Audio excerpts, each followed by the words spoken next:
नमस्कार, मी सौ अवंतिका हेमंत कदम।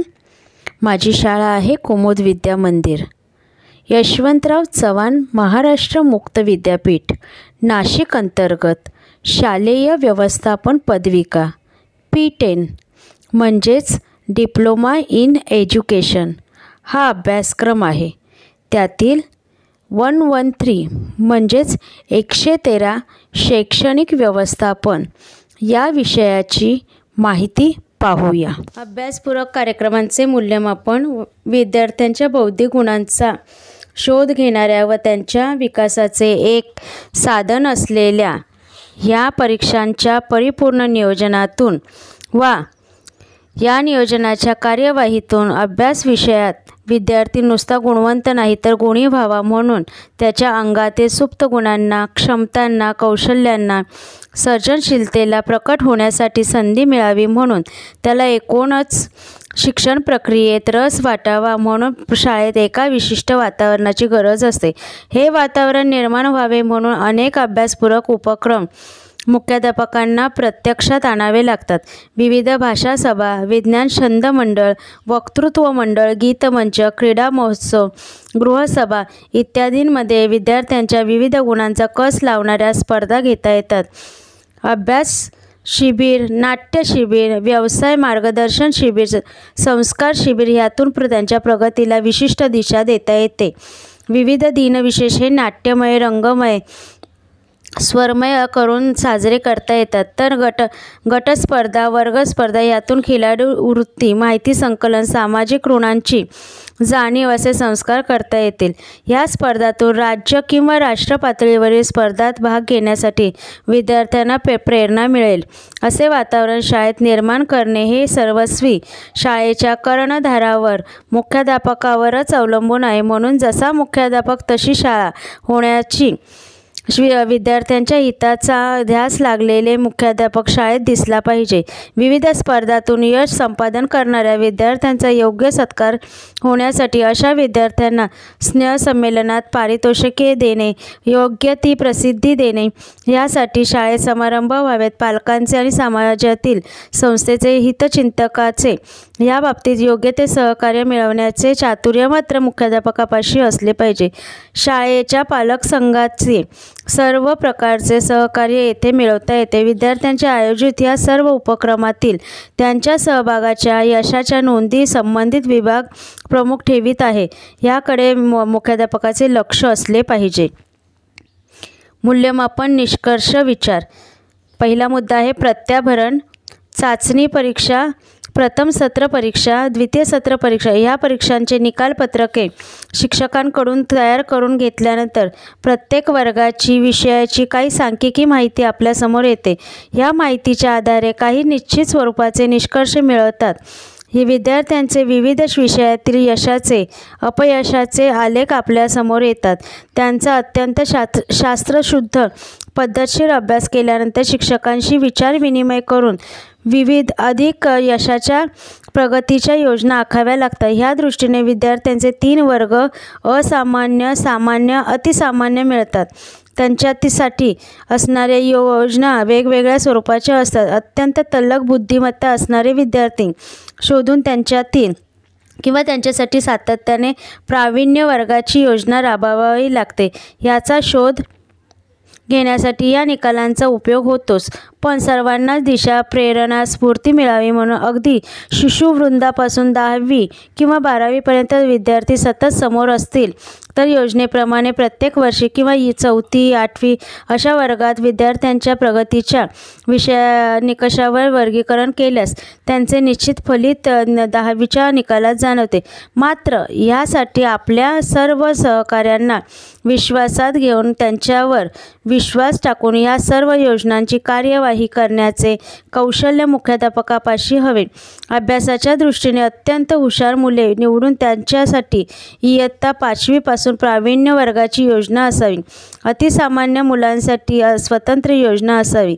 त्यांच्यासाठी वर्षभर सातत्याने जादा तास घेता येतील। या तासांचा पर्यवेक्षित अभ्यास, प्रश्नपत्रिका सोडविण्याचा सराव, विशिष्ट घटकावर भर देऊन त्यांची तयारी करून घेणे प्रश्नसंच देऊन ते सोडवून घेणे, अभ्यास शिबिरांचे आयोजन करणे अशा अनेक योजना राबवता येतील. परीक्षेचे निकाल दिल्यानंतर पालकांशी संपर्क साधण्यासाठी वैयक्तिक पालक दिन घ्यावा. प्रत्येक वर्गातील अभ्यासात मागे पडलेल्या विद्यार्थ्यांसाठी त्यांच्या पालकांना ठराविक वेळ देऊन शाळेत बोलावून निकालपत्रकाच्या आधारे मुख्याध्यापक व वर्ग शिक्षक यांनी त्यांच्याशी किंवा त्यांच्या पाल्याच्या प्रगतीविषयी किंवा त्याबद्दल शाळेच्या योजना, त्यासाठी पालकांचे सहकार्य यासंबंधी चर्चा करावी. अभ्यास कसा करावयास हवा, पालकांनी तो कसा करवून घ्यावा याविषयी पालकांशी चर्चा करावी. या बाबतीत पालकांचा काही अडचणी असतील तर त्यांचे निरसन करावे. मात्र आपल्या योजना किंवा आपल्या सर्व योजना त्यांच्यापर्यंत पोहोचवता येतील याची दक्षता घ्यावी. शालेय वर्षाच्या प्रारंभी इयत्ता 10वीच्या विद्यार्थ्यांच्या पालकांची सभा घेऊन वर्षभर आपण कोणकोणत्या योजना राबविणार आहोत त्याची पूर्वकल्पना त्यांना द्यावी. म्हणजे या योजनात आपले पाल्य सहभागी होतात किंवा काय ह्यावर त्यांचे लक्ष राहतील. आजचा अभ्यासक्रम जेव्हा नवीन होतो त्यावेळी विशेषतः गणित विषयाच्या बाबतीत पालकांसाठी उद्बोधन वर्गाची योजना शाळांतून प्रत्यक्षात आणली गेली पाहिजे आणि गणिताच्या अभ्यासाविषयीच्या त्यांच्या अडचणींचे निरसन केलेले होते. अशा रीतीने विविध मूल्यमापन साधनांचा योग्य रीतीने उपयोग करून विद्यार्थ्यांच्या प्रगतीच्या दिशेने होत असलेल्या प्रवासाची कल्पना मुख्याध्यापकास असली पाहिजे. म्हणजे ते बदल त्यांना करविता येतील, शैक्षणिक अनुभव अधिक समृद्ध करता येतील. प्रगतीसाठी विविध योजना व प्रकल्प आखून ते प्रत्यक्षात आणण्यासाठी च्या दृष्टीने सहकारी शिक्षकांच्या व पालकांचे सहकार्य मुख्याध्यापकांना मिळवता येईल. अडचणी व त्यांचे निराकरण. मात्र ह्या सर्व योजना आखीत असताना त्यांच्या कार्यवाहीच्या दृष्टीने काही अडचणींना आपल्याला तोंड द्यावे लागते. त्यांच्यासाठी हा सर्व प्रपंच करावयाचा त्या विद्यार्थ्यांच्या पुरेपूर प्रतिसाद जर न मिळाल्यास या योजना सर्व बारगळतील. म्हणून आपल्या शाळेतील विषयी स्वतःच्या एकूण भवितव्याविषयी त्यांच्या मनात आस्था निर्माण करणे, अडचणींवर मात करण्यासाठी जिद्द निर्माण करणे आणि सर्वात महत्त्वाचे म्हणजे आपल्या कर्तव्याविषयीची जाणीव निर्माण करणे हे महत्त्वाचे. यासाठी त्यांच्याशी वारंवार संपर्क साधून आवाहन करीत राहणे व त्यांच्यापुढे आव्हाने उभी करणे महत्त्वाचे ठरते. विद्यार्थ्यांची अनुपस्थिती ही या सर्व गोष्टीतील मोठी अडचण असू शकते. तिचा सतत पाठपुरावा करून तिच्या मागील कारणांचा शोध घेऊन पालकांशी संपर्क साधून वेळ पडल्यास कडक शिक्षेचा बडगा दाखवून ही अडचण नाहीशी करावी लागते.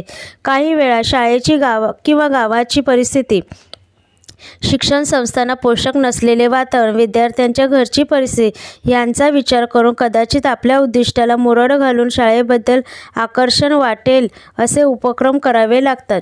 शाळेत उपस्थित असूनही आपला अभ्यास गृहपाठ पूर्ण न करण्याची आळशी वृत्ती घालविण्यासाठीही प्रयत्न करावयास हवेत. यासाठी आपल्या शिक्षकांचेही विषयांबाबत उद्बोधन करावे लागते. विविध विषयातील कच्चे दुवे हेरून त्यासाठी प्रयत्न करण्याची गरज असते. शाळेतील ज्येष्ठ शिक्षकांचे, त्याचबरोबर अनुभवी पण अत्यंत उत्साही उपक्रमशील शिक्षकांचे सहकार्य मिळवण्याच्या हातोटी मुख्याध्यापकाकडे हवी. गृहपाठ, व्यवसाय, पर्यवेक्षित अभ्यास, मार्गदर्शनपर व्याख्याने इत्यादी उपाय योजून अभ्यासात पोषक वातावरण राहील हे सातत्याने लक्षात ठेवावे लागते. वार्षिक निकाल लावतानाही पुढील वर्षासाठी ची योजना समोर ठेवावी लागते. त्या योजनेनंतर कोणत्याही प्रकारच्या बाह्य वा अंतर्गत दडपणाची विचार न करता आपल्या पद्धतीप्रमाणे निर्णय घ्यावे लागतील.